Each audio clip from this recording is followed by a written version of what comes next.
네, 다시 시작하겠습니다. 앞에 시간에 그 건축 저작물에 대해서까지 봤죠. 그 다음 이제 여섯 번째로 사진 저작물입니다. 사진 저작물은 인간의 사상이나 감정이 일정한 영상으로 표현된 것. 사진 저작물인데, 사진 저작물과 관련된 판례가 의외로 많이 있습니다.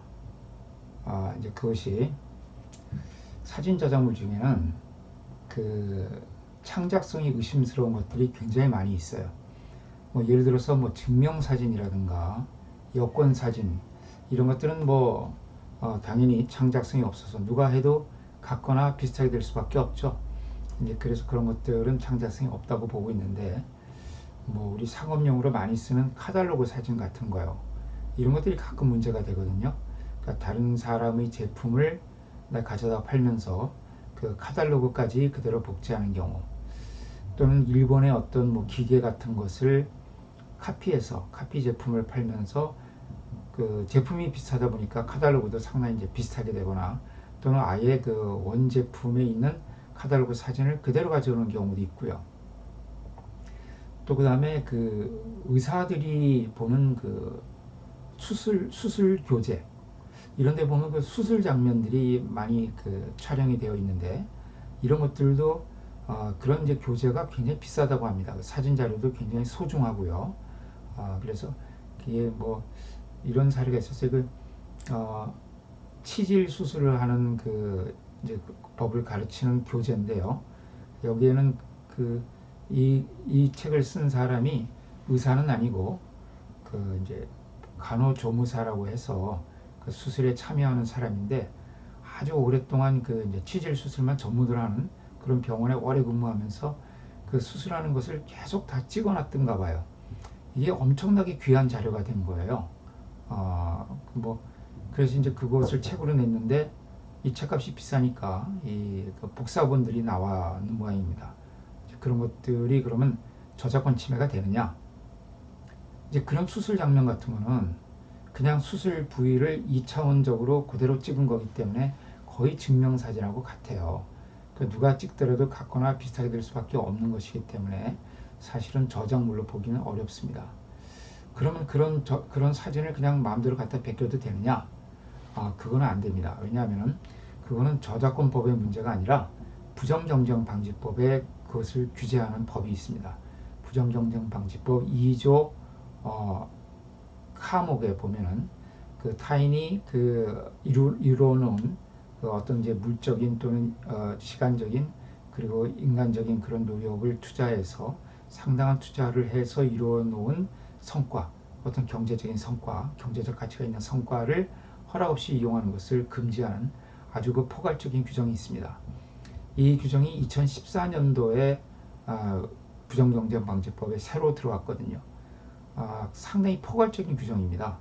다른 사람이 이루어놓은 경제적인 성과를 무단 도용하면은, 무단 사용하면은 이 부정경쟁방지법에 걸리기 때문에 요즘 그 지적재산권과 관련된 소송을 보면은 거의 뭐 이 부정경쟁방지법은 자동으로 따라 나오는 그냥 주장이에요. 그러니까 1. 저작권 침해, 2. 예비적으로 부정경쟁방지법 위반. 그러니까 설사 저작권 침해가 안 된다 하더라도 예비적으로 부정경쟁방지법 위반이다. 특허 사건에서도 1. 특허권 침해, 2. 예비적으로 부정경쟁방지법 위반. 상표 사건에서도 1. 상표권 침해, 2. 예비적으로 부정경, 이런 식의, 특히 저작권과 관련해서 이 부정경쟁방지법이 아주 그냥 자동적으로 따라 나오는 것을 볼 수가 있는데, 자 이제 그렇게 되면은 무슨 문제가 있냐 하면은, 아니 저작권법에서 괜찮다 그래서 나는 복사를 했는데 이게 부정경쟁방지법에 가서 걸린다? 아니 그러면 저작권법 뭐하러 그걸 따로 두고 있나요? 그냥 부정경쟁방지법 하나로 하면 되지. 이제 이런 문제가 있는 겁니다. 저작권법에서 괜찮다 그러면 사람들은 저거는 괜찮은 행위구나 이렇게 인식을 하거든요. 그런데 그것이 엉뚱하게 부정경쟁방지법에 가서 걸린다고 하니까 어떤 법적인 안정성이 떨어지는 거죠. 그래서 그 최근에 나온 우리 법원의 판결을 보면은 저작권법에서 허용되는 행위는 원칙적으로 부정경쟁 행위가 되지 않는다. 다만 그것이 상도이상 도저히 묵과할 수 없을 정도의 상거래 질서 위반 행위인 경우에 아주 특별한 경우에만 그것을 부정경쟁방지법으로 이제 규제를 하겠다는 거죠. 그러니까 그 기준이 상당히 애매한데 그러니까 웬만하면 봐주겠다는 거죠. 저작권법에서 허용되는 거는. 그러나 그것이 도저히 이 행위는 이거는 정말 원고가 아주 정말 노력을 많이 해서 쌓은 성과물이고 이것을 피고가 무단 이용함으로써 원고와 상당히 그 긴박한 경쟁 관계가 있게 되겠구나. 또 그 경쟁에서 이 피고는 상당히 유리한 위치에 점하게 되겠구나. 자기의 노력 없이. 그러니까 이런 사건이 있었습니다. 우리 병원에 가면 비포 애프터 사진 있죠. 이 비포 애프터 사진들도 사실은 대개 증명사진 같은 거기 때문에 그 저작물이라고 보기가 어렵습니다. 그러면 다른 사람의 비포 애프터 사진을 그대로 갖다 써도 되느냐? 실제 이제 A라는 의사와 B라는 의사가 동업으로 병원을 하다가 B가 이제 독립해서 나가겠다. 나가가지고 따로 병원을 차렸어요. 근데 거기에 가보니까 A가 어느 날 가보니까 자기가 시술했던 그 환자의 비포 애프터 사진까지 같이 쓰고 있는 거예요. 그래서 이제 소송을 제기했는데 그 소송에서 법원이 저작권 침해는 되지 않는다 그랬습니다. 이거는 비포 애프터 사진 같은 거는 누가 해도 같거나 비슷하게 될 수밖에 없는 것이기 때문에 이건 저작물은 아니다. 그러나 이런 비포 애프터 사진을 그 다량으로 축적하기 위해서는 상당히 많은 임상 경험이 있어야 되고요. 그만큼 이제 많은 노력과 또 경험이 필요한 거죠. 이제 거기에 그런 것을 함부로 무단 도용을 해서 마치 자기의 임상 사례인 것처럼 이렇게 공시를 하는 것은 이것은 상거래상 도저히 묵과할 수 없는 행위다. 이렇게 해서 이제 그때 그 사건이 있을 때는 부정경쟁방지법이 아직 이 카목이 들어오기 전인 2014년 직전이었는데요. 이제 거기서는 부정경쟁방지법이 아니라 아예 일반 불법행위가 된다 그랬습니다. 민법상에. 그래서 이제 그 판결을 계기로 해서 부정경쟁방지법에 이제 그 카목을 새로 넣게 된 거죠. 자, 그래서 우리가 이제 저작권법에서 허용되는 행위라고 해서 항상 안심할 수 있는 것은 아니다. 항상 조심해야 되는 것이 부정경쟁방지법을 한 번 더 검토해 볼 필요가 있다. 또 역시 사진 저작물과 관련된 사건인데 마이클 케냐라는 그 아주 그 유명한 외국의 사진 작가라고 해요. 이분이 우리나라에 와서 그 삼척 앞바다에 있는 솔섬이라는 섬을 촬영을 했습니다. 그 사진이 하나 있는데 어떤 그 우리나라의 대기업에서 광고 홍보용 사진으로 그 솔섬 사진을 쓴 거예요. 근데 마이클 케냐가 찍은 그 사진이 아니라 다른 작가가 그 솔섬을 찍은 겁니다. 근데 대개 이제 그런 그 풍경 사진 같은 거는 찍는 그 촬영하는 포인트가 있잖아요. 어느 지점에서 주로 찍으면 사진이 잘 나온다. 그래서 이제 비슷한 포인트에서 비슷한 시간에 찍다 보니까 사진이 일반인들의 눈에 보면은 아주 흡사하게 보입니다. 이제 그래서 이제 그 사건에서 마이클 케냐가 이게 그 내 저작권을 침해한 거다 이렇게 소송을 제기했는데 법원에서는 뭐라고 판결했냐면은 그 어떤 자연적인 그 피사체, 자연물, 풍경 이런 것들은 일종의 아이디어에 속한다는 거죠. 아이디어에 속하기 때문에 그걸 저작권으로 보호받을 수는 없는 것이고 또 이렇게 같은 피사체를 같은 방향에서 찍다 보니까 사진이 유사하게 나올 수밖에 없는 부분이 있고 그 밖에 나머지 부분 뭐 빛의 색이라든가 그 다음에 뭐 조리개의 노출 이런 부분들이 있어서는 상당히 차이가 있기 때문에 저작권 침해로 볼 수 없다 이렇게 판결을 했습니다. 근데 그 사건에서도요 마이클 케냐가 물론 마이클 케냐가 직접 소송을 한 게 아니라 국내에 이제 자기 저작권을 한국에서의 저작권을 다른 사람에게 양도하고 그 양도받은 사람이 원고가 되어서 소송을 제기를 했었는데 결국 법원에서는 그때 이제 그 원고 쪽에서 주장했던 것이 저작권 침해, 그 다음에 이제 부정경쟁방지법 위반, 설사 저작권 침해가 안 된다 하더라도 부정경쟁방지법 위반이 된다 이렇게 소송을 했었는데 법원이 그 둘 다 해당되지 않는다. 저작권 아이디어의 영역에 속하는 부분이기 때문에 저작권 침해가 되지 않고 또 부정경쟁방지법 위반이 될 만한 그러한 현저한 상거래 질서 위반이 있다고 볼 수 없다. 이렇게 판결해서 원고 청구를 기각했던 사건이 있습니다. 자, 이렇게 사진 저작물은요 실제 많이 문제가 됩니다. 재판에도 많이 걸리고요. 그런데 이제 같은 그 뭐 증명사진 같다 하더라도 우리 뭐 그 명품 잡지나 이런 데 보면은 시계, 뭐 장신구 이런 것들을 찍어놨는데 아주 잘 찍어놓은 사진들 있죠. 그냥 제품 사진을 찍어놨지만은 또 뭐 베스킨라빈스나 던킨 도너츠 같은 이제 그런 매장에 가보면은 도너츠나 뭐 이런 아이스크림 같은 것을 사진을 찍어놨는데 실물보다 정말 훨씬 더 먹음직스럽게 잘 찍어놓은 그런 사진들을 볼 수 있습니다. 이런 것들은 제품 사진이라 하더라도 상당히 창작성이 있다 이렇게 볼 여지가 있습니다.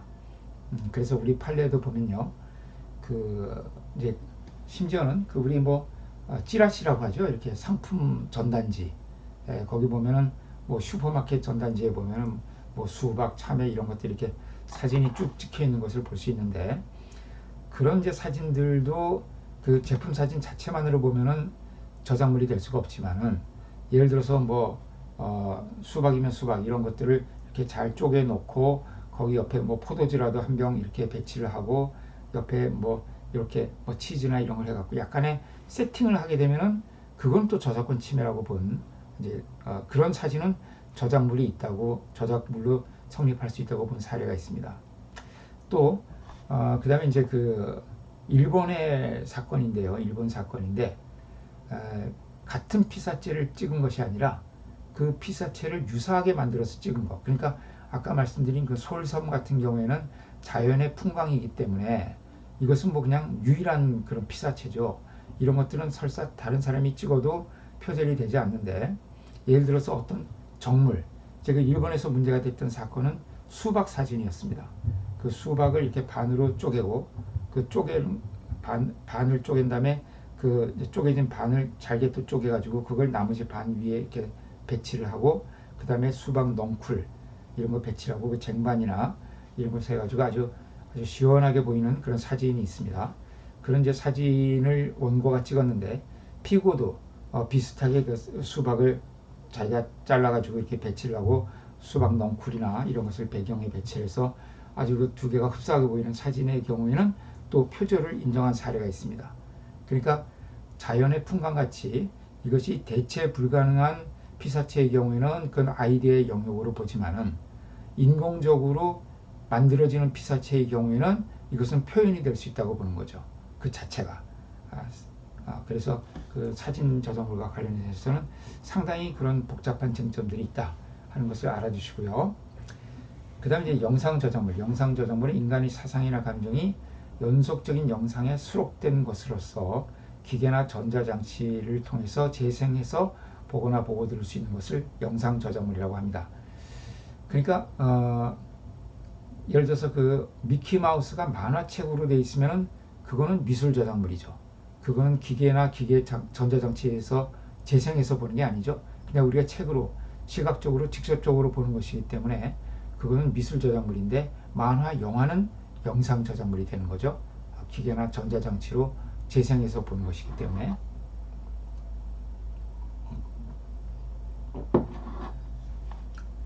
네, 그 다음에 도형 저작물. 영상 저작물과 관련해서도 이제 뭐 문제가 되는 것은 영상 저작물에 관한 특례 규정이라고 우리 저작권법에 있습니다. 그래서 영상 저작물의 경우에는요, 아주 여러 사람들이 이 제작에 관여하기 때문에 말하자면 누가 저작자인지를 판정하는 것이 굉장히 어려워요. 그래서 영상 저작물에서 발생하는 저작권은 한 사람에게 몰아주는 그런 규정이 있습니다. 그게 영상 저작물에 관한 특례 규정인데요. 누구한테 몰아주냐 하면은 영상 제작자. 제작자는 사실은 창작자는 아니에요. 제작자는 뭐 한 사람이냐 하면은 기획하고 투자한 사람입니다. 그러니까 영상 저작물의 창작자는 감독이거든요. 감독. 그러니까 뭐 총감독, 부대감독, 미술감독, 조명감독, 의상감독, 촬영감독, 뭐 무술감독, 이렇게 감독이라고 붙은 사람들이 영상 저작물을 창작하거든요.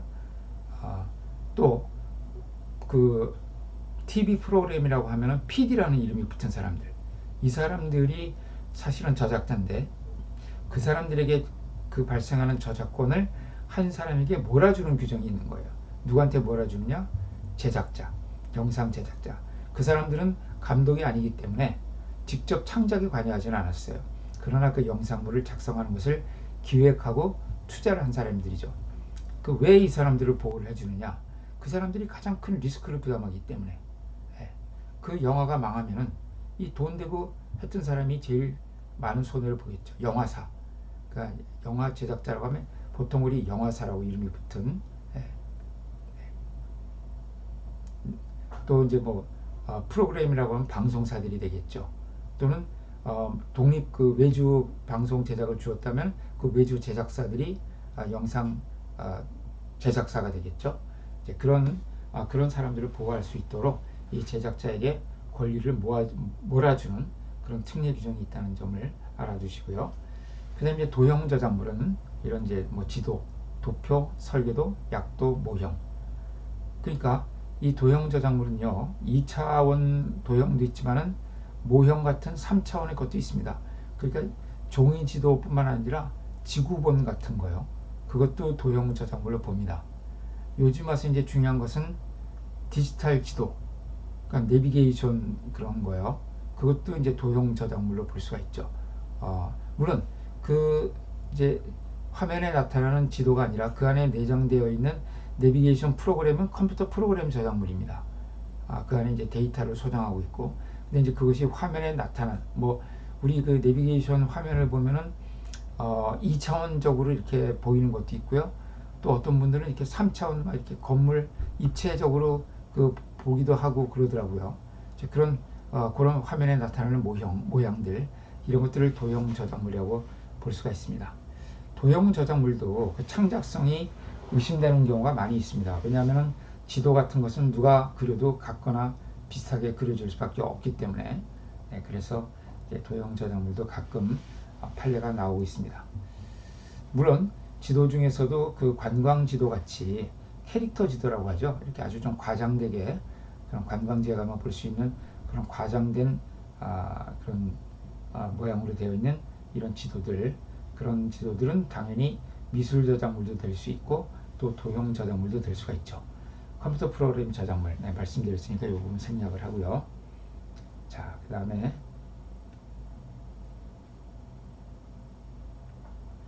요 9가지 저작물 분류가 이제 있었고요. 정말 중요한 것은 이 2차적 저작물입니다. 2차적 저작물은 우리 저작권법 5조에서 규정을 하고 있는데요. 원저작물을 번역, 편곡, 변형, 각색, 영상 제작 그 밖의 방법으로 작성한 창작물, 요거를 2차적 저작물이라고 합니다. 그래서 2차적 저작물은 어떤 원저작물을 변형해서 만들어지는 저작물인데, 이것은 원저작물과 별도의 하나의 독자적인 저작물이 되고요. 따라서 원저작물과 별도로 저작권이 발생을 합니다. 아주 독립된 하나의 저작권이 또 발생을 하는 거죠. 아까 말씀드린 것처럼 그럼 우리 고전 무용을 원저작물로 해서 현대적으로 재해석을 하게 되면은 바로 이런 2차적 저작물이 되는 겁니다.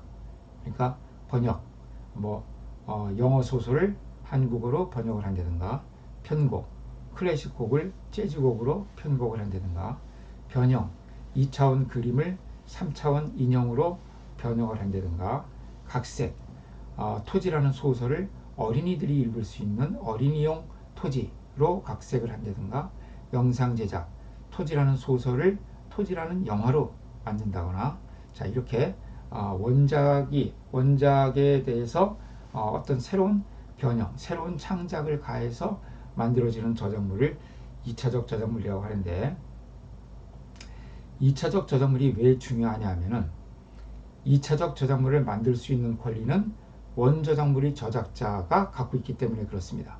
그러니까 2차적 저작물을 만들기 위해서는 원저작자가 만들든가 아니면 원저작자로부터 허락받은 사람이 만들 수 있는 거죠. 허락 없이, 원저작자의 허락 없이 번역, 편곡, 변형, 각색, 영상 제작을 해서 어떤 새로운 저작물, 2차적 저작물을 만들게 되면은 원저작자가 가지고 있는 2차적 저작물 작성권이라는 저작 재산권을 침해하게 됩니다. 그래서 대부분의 저작권 침해, 특히 표절 사건은 대부분 2차적 저작물 작성권을 침해했느냐 아니냐, 그걸 갖고 소송을 하게 됩니다. 왜냐하면 원저작물과 똑같은 저작물을 만드는 것은 그건 뭐 당연히 저작권 침해이기 때문에 법정까지 잘 오지 않거든요. 불법 복제는 조금 비슷하게 만들어 놓은 거기 때문에 이제 그게 2차 저작물이다. 이래가지고 이제 소송이 되는 것이죠.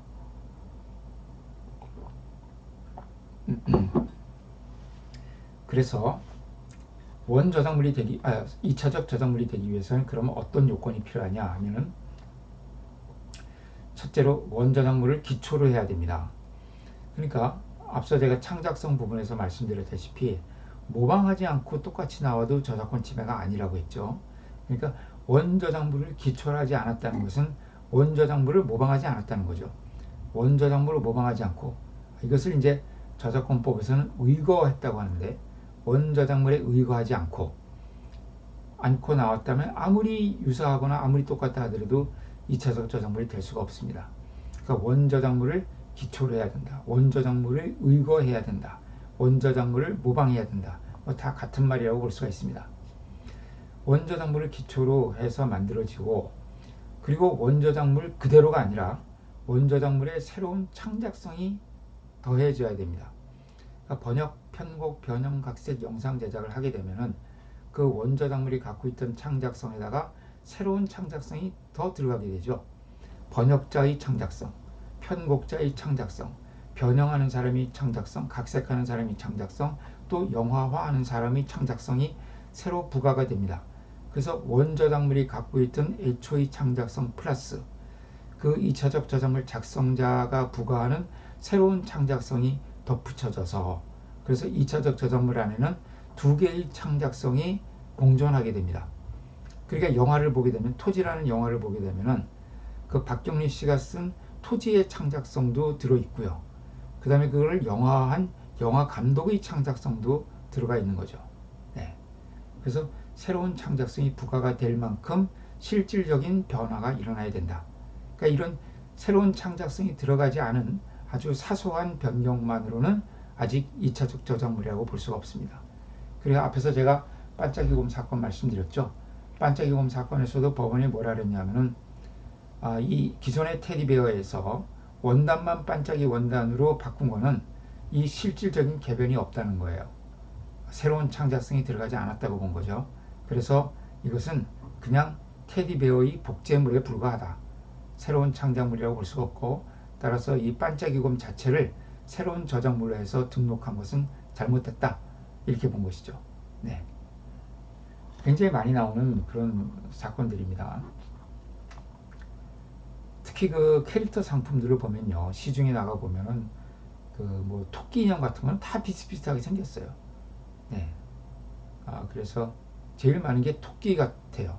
토끼나 곰, 뭐 고양이, 그다음에 강아지, 호랑이, 뭐 이런 인형들은 되게 다 이제 비슷비슷하게 생겨가지고 과연 이게 새로운 창작성이 부과가 된 건지.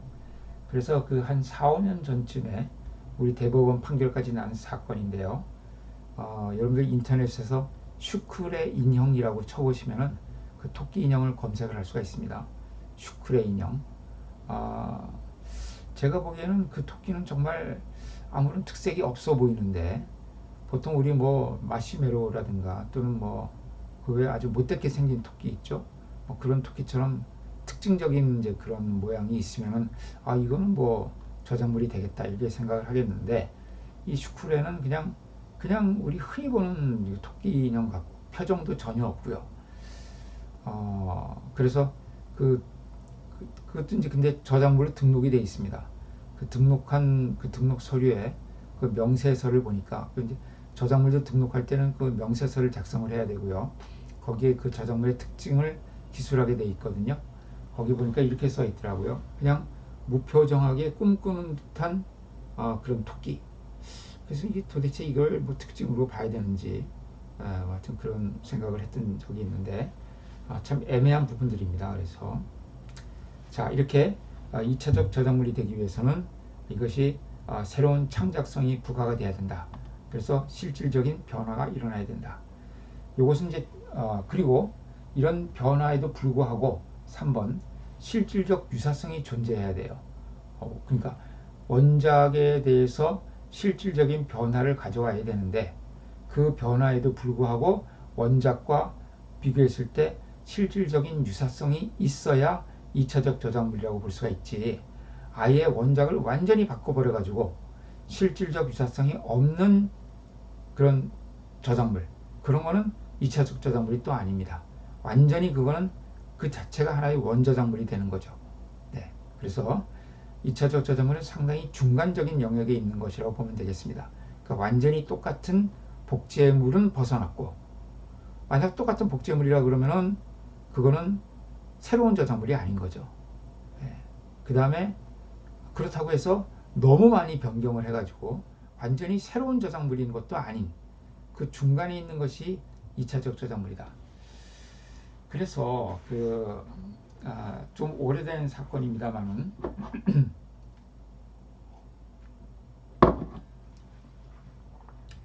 우리 그 성경책을 보면요, 성경 우리나라 그 국문 성경의 저작권은 대한성서공회라는 데서 가지고 있는데요.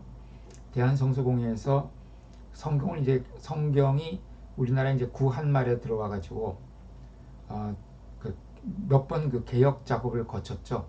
맞춤법이 변경되거나 이제 사람들의 어법이 변경되면서 그때 좀 수정을 거쳐왔는데 52년판 성경이 한 번 있었고요. 61년판 성경이 있었어요. 그런데 이제 이 52년판 성경은 저작권이 끝났고 61년판 성경은 아직 살아있는 상태에서 누군가가 61년판 성경을 함부로 카피를 했습니다. 그래서 이제 대한성서공회에서 문제를 삼으니까 그 카피한 사람이 뭐라고 주장을 했냐면은 61년판 성경과 52년판 성경을 비교를 해보니까 별 차이 없다. 이거는 그냥 52년판 성경의 이 정도 52년판 성경에서 이 정도 바꾼 것만 갖고서는 새로운 2차적 저작물이라고 볼 수가 없고 이건 그냥 52년판 성경의 복제물이다. 사소한 변경에 불과하다. 복제물이니까 52년판 성경이 저작권이 끝났으니까 이걸 뭐 마음대로 복제해도 되는 거다. 이렇게 이제 주장을 했습니다. 그래서 이제 그 사건의 쟁점은 과연 62년판 성경이 52년판 성경에 대해서 새로운 저작물, 즉 2차적 저작물이 될 수가 있느냐 하는 것이 쟁점이었는데 그 판결에 보면 그러니까 이제 그 맞춤법에 맞게 좀 많이 수정을 한 거죠. 또 어법에 맞게 수정을 한 거고 성경이란 것이 원문이 있기 때문에 히브리어 원문이 있기 때문에 또 성경이라는 그 특성상 아주 엄격하게 번역을 하거든요. 그러니까 원문과 다르게 무슨 창작성을 부린다고 내 멋대로 그냥 번역을 하는 것이 아니라 원문에 아주 충실하게 그 고증을 거쳐서 이것을 번역을 하는 거기 때문에 52년판에서 61년판으로 바뀐 걸 보면은 예수께서 가라사대 이걸 예수께서 말씀하시되 이런 변형인 거죠. 이제 그런 부분들이 한 3, 400곳 정도 된대요. 그러니까 전체 성경에서. 이제 그것을 가지고 법원에서는 이건 새로운 저작물이라고 봤습니다. 새로운 저작물로. 근데 반면에 바로 이제 한 2주일 정도 전에 판결이 난 건데요. 인터넷에 여러분들 쳐보시면은 대망이라고 검색을 해보시면은 이제 그 사건을 볼 수가 있습니다. 대망이란 소설 아시나요? 대망. 그 일본의 그 도쿠가와 이에야스라는 이제 소설인데, 이 소설이 일본의 원작 소설을 갖고 국내에서 번역을 했는데 A라는 출판사에서 이제 대망이라는 이름을 해가지고 75년도에 번역을 했습니다. 이게 한 30권짜리예요. 그랬는데 2000년도쯤 와가지고 그 다른 출판사에서 이걸 도쿠가와 이에야스라는 이제 또 이름으로 같은 소설을 국내에서 번역을 했습니다. 그래서 이제 이게 그 두 출판사에서 문제가 됐는데 문제가 된 거는 이제 그 A라는 출판사에서 75년도에 한번 이 대망을 출판을 하고요. 그 다음에 2005년도에 이제 이 75년도 판의 개정판을 낸 거죠.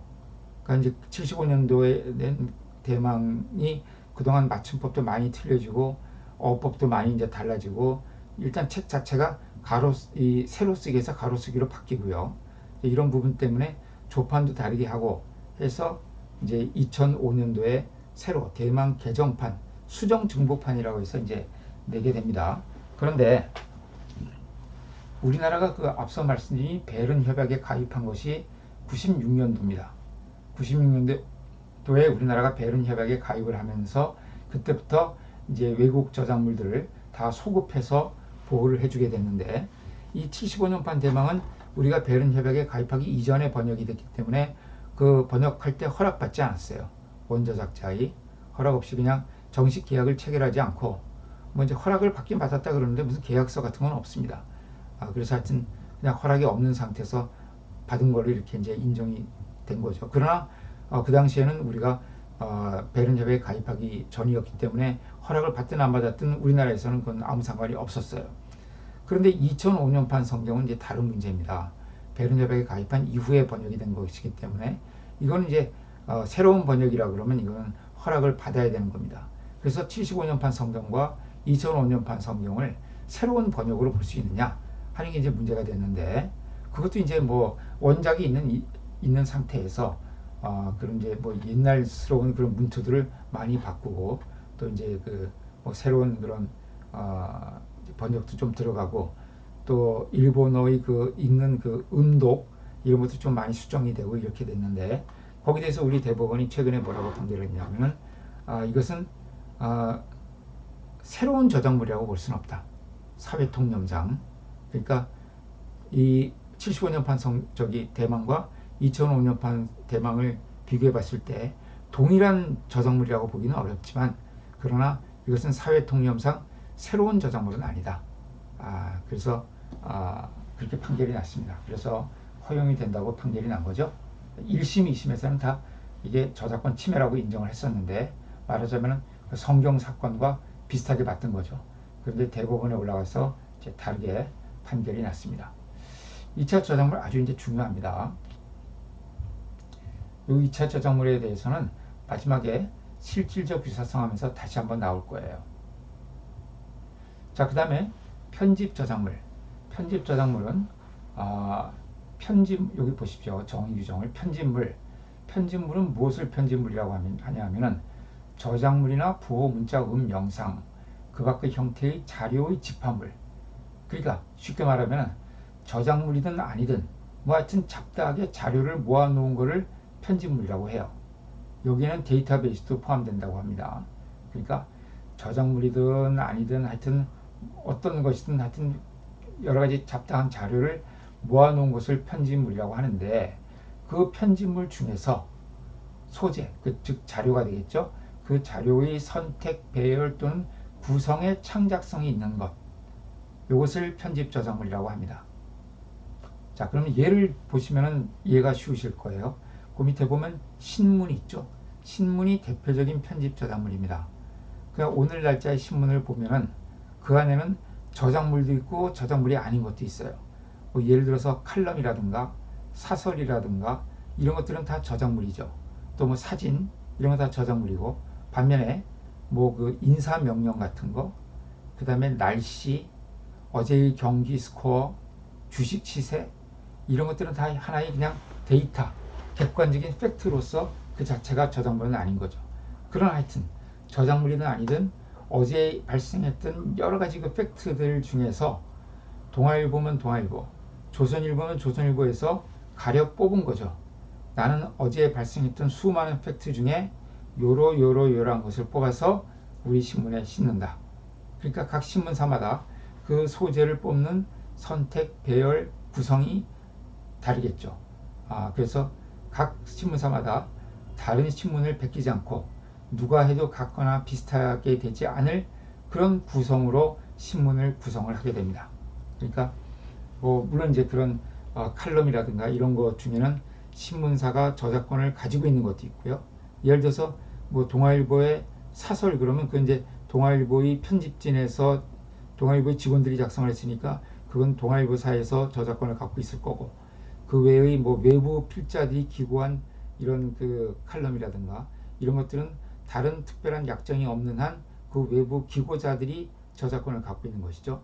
그러니까 하여튼 신문사 입장에서는 내가 저작권을 갖고 있든 없든 저작권을 갖고 있거나 아니면 계약에 의해서 그냥 게재할 수 있는 허락만 받았든 어쨌든, 또는 저작물이 아닌 것이든 하여튼 무엇인지 묻지 않고 오늘 신문에 우리가 요러요러한 것을 선택해서 요러요러하게 배열을 하고 구성을 해서 만들어진 하나의 신문, 그것을 이제 편집 저작물이라고 하는 겁니다. 네. 그러면 신문사가 편집 저작권을 주장할 수 있는 것은 하나의 신문 전체로서의 저작권을 주장할 수 있는 거죠. 그 안에 들어있는 개별적인 칼럼이나 이런 것들은 신문사가 저작권을 가질 수도 있고 갖지 않을 수도 있습니다.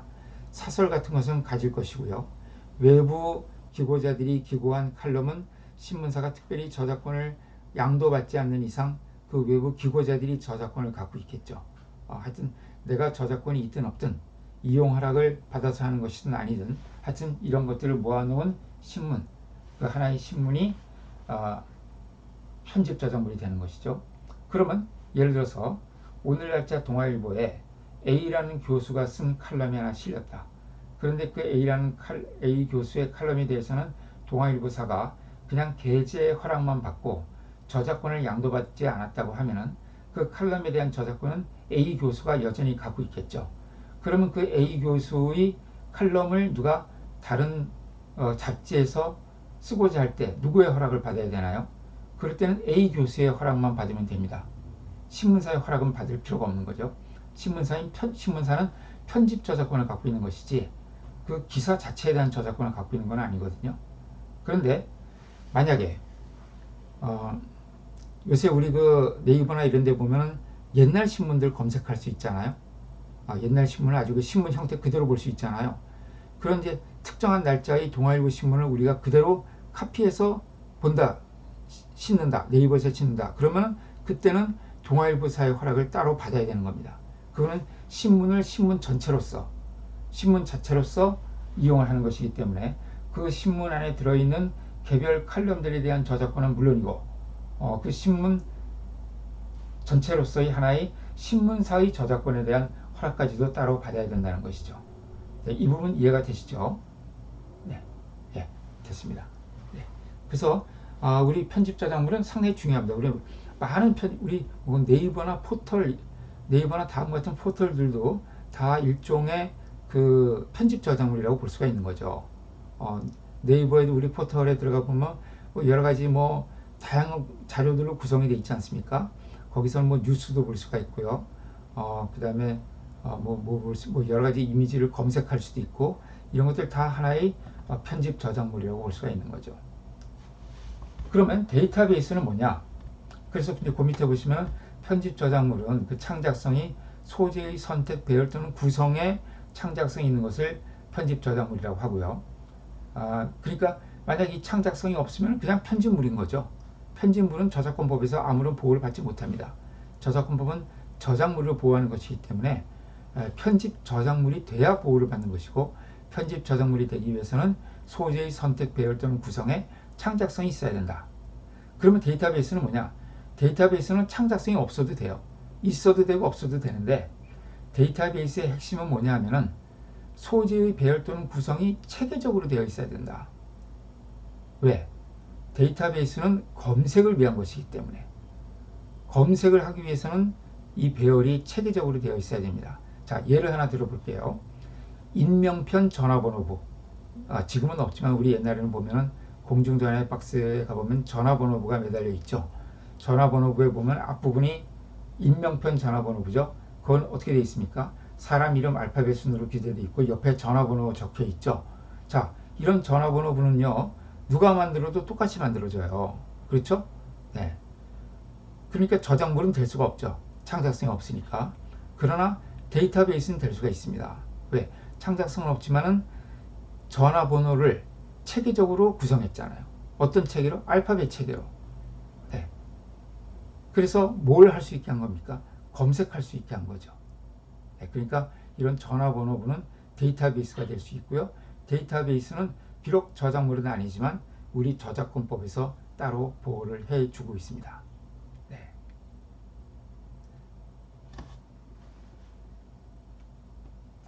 그래서 그 밑에 보시면은 이제 법조 수첩 사건이 있고 입찰 경매 정보제 사건이 있는데 법조 수첩이란 것은 지금은 나오지 않아요. 이제 제가 처음에 87년도에 판사로 이렇게 임관을 했는데 그때 판사들한테는 이게 다 이거 한 권씩 나눠줬습니다.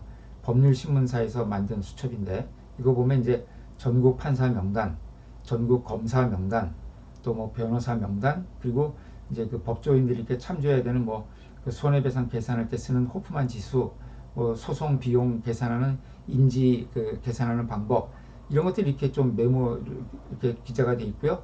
그 다음에 중간에는 다이어리처럼 돼 있는 거예요. 이제 이런 그 수첩이 아주 이제 있었는데 아마 유사품이 나왔던가 봅니다. 그래서 이제 그 소송을 제기하니까 이런 법조 수첩이란 것은 누가 만들어도 같거나 비슷하게 된다. 이런 식으로 편집을 한다는 거죠. 그러니까 앞에다가 이제 뭐 판사 명단, 검사 명단 이런 명단은 다 그 대법원이나 대검찰청에 가면 구할 수 있는 거니까 이제 그것을 앞부분에 편철을 하고 그다음에 대한변협에서 변호사들 명부를 받아다가 붙이고 그다음에 호프만 지수 같은 것도 이제 뭐 그 다 나와 있는 거거든요 이미. 이제 그런 거 뒤에 갖다 붙이고 중간에는 다이어리 형식으로 돼 있는 거. 누가 만들어도 법조인들이 필요한 수첩을 만드는 사람은 누가 만들어도 이렇게 같거나 비슷하게 만들 수밖에 없기 때문에 창작성이 없다. 소재의 선택 비율 등 구성의 창작성이 없다. 그래서 이것은 그 편집 저작물이 될 수 없다고 했고요. 그 다음에 입찰 경매 정보지 이거는요. 이제 경매 법정에 가보시면 경매 물건마다 뭐 A라는 부동산, B라는 부동산, C라는 부동산 이 부동산마다 다 경매 기록이 하나씩 만들어지는데 그 경매 기록에 보면 뭐 등기부등본도 있고요, 감정평가서도 있고, 현장조사서도 있고, 각종 송달 보고서도 있고 여러 가지 이제 그런 내용들이 있는데 그 중에 이제 경매에 참가하는 사람들이 꼭 봐야 될 것, 꼭 봐야 되는 정보들만 쭉 이렇게 모아가지고 하나의 책자. 그러니까 뭐 오늘 대개 이제 경매 법정이 월요일 날 열리는데 뭐 몇 년 몇 월 며칠 몇 호 법정에서 이루어지는 경매에 나오는 물건들에 대한 그 물건들에 대한 이제 이런 그 필요한 정보를 갖다가 쭉 모아가지고 하나의 얄팍한 책자로 만들어 놓은 겁니다. 이제 이런 것들 그러니까 그 안에 보면 이제 해당 물건마다 뭐 등기부등본의 이제 중요 사항들, 그다음에 이제 그 최저 입찰 가격, 감정 평가에 뭐 현황 조사서 이런 것들의 아주 요지들이 이렇게 설명 이렇게 나와 있는 것이죠. 자, 이것은 편집 저작물로 성립할 수가 있다고 본 이런 사례가 있습니다. 예.